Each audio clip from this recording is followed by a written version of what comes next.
दोस्तों आज हम बात करेंगे फैटी लिवर डिसीज के बारे में। तो मैं आपको बताऊंगा कि फैटी लिवर डिसीज क्या है, ये किन कारणों से डेवलप होती है और किस डाइट के उपयोग से हम फैटी लिवर डिसीज को बिना दवाइयों के भी पूरी तरह से ठीक कर सकते हैं। तो इस वीडियो में बने रहिए अंत तक मेरे साथ। और अगर अभी तक आपने मेरा चैनल सब्सक्राइब नहीं किया है तो मेरे चैनल को सब्सक्राइब करें और इसे ज्यादा से ज्यादा लोगों के साथ शेयर करें। दोस्तों लिवर हमारे शरीर में पाया जाने वाला एक ऑर्गन है जो right upper quadrant of abdomen यानी कि हमारे पेट के दाहिने ऊपरी हिस्से में डायफ्राम के जस्ट नीचे रहता है।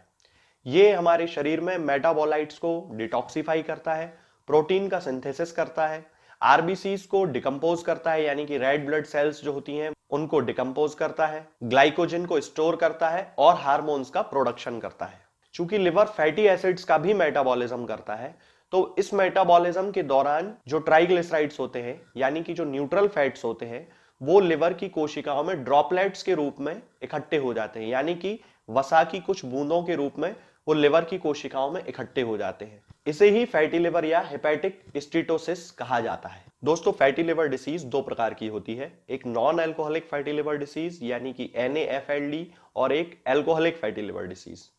Non alcoholic fatty liver disease यानी कि हम नाम से ही समझ सकते हैं कि वे पेशेंट्स जिनमें एल्कोहल के कंजम्पशन की कोई हिस्ट्री नहीं होती है, उसके बाद भी उनके खाने पीने में आए हुए पदार्थों के कारण ही लिवर में फैट के ग्लोब्यूल्स इकट्ठे हो जाते हैं, फैट के ड्रॉपलेट्स इकट्ठे हो जाते हैं, तब उस कंडीशन को non alcoholic fatty liver disease कहा जाता है। दोस्तों अब हम बात करते हैं एल्कोहलिक फैटी लिवर डिसीज के बारे में, यानी कि वे लोग जो एल्कोहल का ओवर कंजम्पशन करते हैं, एल्कोहल की बहुत ज्यादा मात्रा का सेवन करते हैं, उन लोगों में जब फैटी लिवर डिसीज पाई जाती है तब उस कंडीशन को एल्कोहलिक फैटी लिवर डिसीज कहते हैं।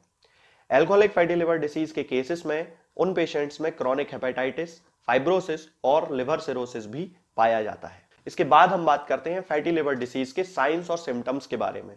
तो सामान्यतः बहुत सारे लोगों में या बहुत सारे पेशेंट्स में एल्कोहलिक या non alcoholic fatty liver disease के बहुत सारे सिम्टम्स देखने में नहीं आते हैं, या जब उनमें सिम्टम्स आते हैं तब वो ग्रेड 2 या ग्रेड 3 से ऊपर की स्टेज वहां पर डेवलप हो जाती है।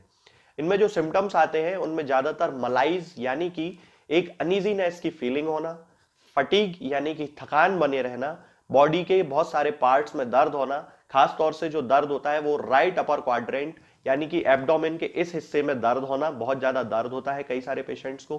कभी कभी ये पेन शोल्डर, राइट शोल्डर के नीचे भी या राइट शोल्डर के पीछे वाले हिस्से में भी कभी कभी ये दर्द कई लोगों में पाया जाता है। जब कई सारे पेशेंट्स में फैटी लिवर बहुत ज्यादा सिवियर कंडीशन में पहुंच जाता है तब बहुत रेयर केसेस में बहुत सारे पेशेंट्स को पीलिया यानी कि जॉन्डिस भी देखने को मिलता है। दोस्तों अब मैं आपको बताता हूं कि फैटी लिवर डिसीज के केस में हम पेशेंट्स को खाने में क्या क्या दे सकते हैं, यानी कि पेशेंट्स को क्या क्या खाना चाहिए। तो इसमें सबसे पहला आता है कॉफी। दोस्तों कॉफी एक ऐसा पदार्थ है जो हमारे शरीर में लिवर में पाए जाने वाले एबनॉर्मल एंजाइम्स के लेवल को नॉर्मल कर देता है। तो वे लोग जिनको फैटी लिवर डिसीज की शिकायत होती है वो लोग कॉफी यूज कर सकते हैं। यदि उनको दूध से कोई प्रॉब्लम होती है तो वो लो फैट दूध या स्किम्ड मिल्क जिसको बोलते हैं, या वो दूध जिसमें से मलाई पूरी तरह निकाल दी जाती है, उस दूध का उपयोग वो कॉफी बनाने में कर सकते हैं और उस कॉफी के यूज से वो अपने फैटी लिवर को नॉर्मल कर सकते हैं। दोस्तों दूसरे नंबर पर आती हैं ग्रीन वेजिटेबल्स। ऐसी बहुत सारी हरे पत्तेदार सब्जियां होती हैं जो हमारे लिवर में फैट के डिपोजिशन को रोकती हैं। इनमें जैसे ब्रोकोली आती है, पालक आती है, हरी पत्ता गोभी आती है, ब्रसेल्स स्प्राउट्स आते हैं। इस तरह की ये बहुत सारी सब्जियां हैं जिनके उपयोग से फैटी लिवर को नॉर्मल किया जा सकता है। इसके अलावा ओटमील, एवोकेडो, वॉलनट्स यानी कि अखरोट, इन सब का सेवन भी फैटी लिवर डिसीज के पेशेंट्स को करना चाहिए। इनके सेवन से फैटी लिवर डिसीज के जो सिम्टम्स होते हैं वो खत्म होने लगते हैं, फैट का डिपोजिशन लिवर की कोशिकाओं में खत्म होने लगता है। इसके अलावा ऑलिव ऑयल और ग्रीन टी का भी उपयोग किया जा सकता है।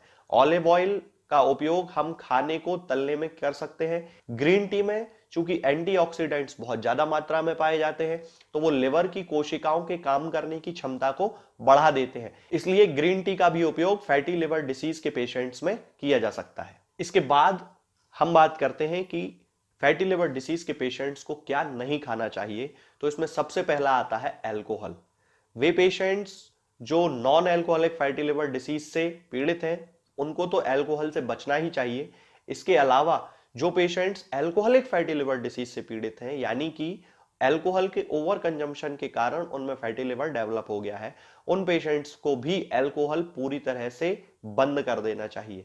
इसके अलावा वे खाद्य पदार्थ जिनमें कि एडेड शुगर का इस्तेमाल किया जाता है, यानी कि बहुत ज्यादा मीठे सैक्रीन वगैरह का इस्तेमाल किया जाता है, उन खाद्य पदार्थों का सेवन भी फैटी लिवर डिसीज के पेशेंट्स को नहीं करना चाहिए। इसके अलावा वे पदार्थ जैसे कि चावल, नूडल्स, पास्ता, ये ऐसे पदार्थ होते हैं जिनमें बहुत ज्यादा मात्रा में स्टार्च पाया जाता है। इस तरह के पदार्थों का सेवन भी फैटी लिवर डिसीज के पेशेंट्स को नहीं करना चाहिए। इनमें व्हाइट ब्रेड और रेड मीट भी आता है। तो इन पेशेंट्स को जिनको फैटी लिवर डिसीज की शिकायत है, इन चीजों को खाने से बचना चाहिए। इसके अलावा दोस्तों, हम अपने डाइट प्लान में परिवर्तन करके भी फैटी लिवर को काफी हद तक ठीक कर सकते हैं बिना किसी दवाई की सहायता से। तो मैं आपको बताता हूं एक ऐसा डाइट चार्ट, मैं यहां पर एक फोटो लगा देता हूं जिसमें आपको पूरी तरह से मैं समझा देता हूं कि ब्रेकफास्ट में हमें पेशेंट्स को क्या देना है, लंच में हमें पेशेंट्स को क्या देना है और डिनर में हमें पेशेंट्स को क्या देना है। तो जब हम इन खाद्य पदार्थों का उपयोग फैटी लिवर डिसीज के पेशेंट्स के लिए करेंगे, तो उनका जो फैटी लिवर है वो धीरे धीरे अपने नॉर्मल लेवल पर आने लगेगा। जैसे ही सुबह सोकर पेशेंट्स उठते हैं, उन्हें सबसे पहले 2 गिलास गर्म गुनगुना पानी जरूर पीना चाहिए। गर्म गुनगुना पानी पीने से हमारे शरीर में जो भी टॉक्सिन्स इकट्ठे हो गए हैं वो यूरिन के माध्यम से शरीर के बाहर निकल जाते हैं। इसके बाद बारी आती है ब्रेकफास्ट की। तो हमें ब्रेकफास्ट में उन पेशेंट्स को क्या देना है, मैं ये चार्ट में आपको समझा देता हूं कि ब्रेकफास्ट में हम उन पेशेंट्स को 200 ग्राम ओटमील, 1 केला, 1 cup coffee, low fat milk, upma, सूजी, बेसन का चीला या इडली या दलिया, इन सब चीजों को हम उन्हें दे सकते हैं। इसके बाद बारी आती है दोस्तों लंच की। तो लंच में हम पेशेंट्स को 3 रोटी दे सकते हैं, पालक की सलाद, 1 उबला हुआ आलू, 1 कप ब्रोकोली, गाजर या दूसरी सब्जियां, 1 सेब फल और 1 गिलास दूध उन पेशेंट्स को हम दे सकते हैं। इसके बाद बारी आती है डिनर की। तो डिनर हमेशा थोड़ा हल्का करना चाहिए। उसमें हम पेशेंट्स को 2 रोटी दे सकते हैं, 1 कप ब्रोकोली दे सकते हैं और 1 गिलास दूध दे सकते हैं। दूध हमें यह ध्यान रखना है कि बिना मलाई वाला स्किम्ड मिल्क होना चाहिए। रोटियां जब हम बनाएं तो हमें इस चीज का ध्यान रखना है कि जो रोटियां हो वो मिस्सी रोटी हो, यानी कि गेहूं और चने के आटे से निर्मित रोटी हो।